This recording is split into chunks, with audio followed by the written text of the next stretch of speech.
बहु प्रतीक्षित मालकानगिरी जिला लोक महोत्सव माल्यवंत आज आरंभ होइछि।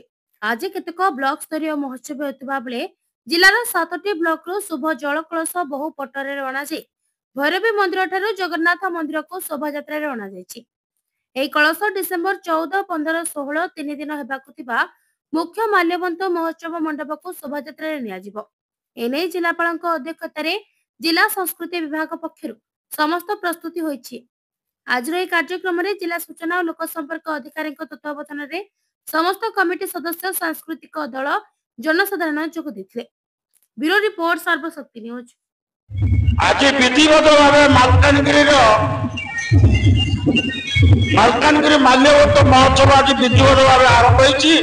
आज 7टी ब्लॉक रु जल कलश विभिन्न शुभ नदी मानक जल कलश अणा भैरव मंदिर रांधि शोभा यात्रा कर जगन्नाथ मंदिर आभिमुखे बर्तमान जाउछंती।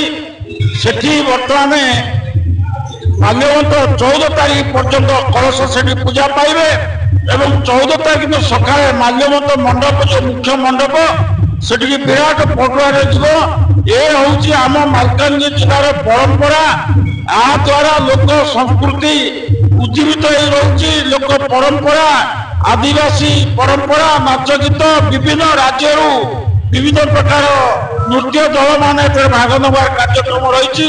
आज आम भैरव मंदिर जगन्नाथ मंदिर आभिमुखे बर्तमान कलश शोभा यात्रा जाऊँगी।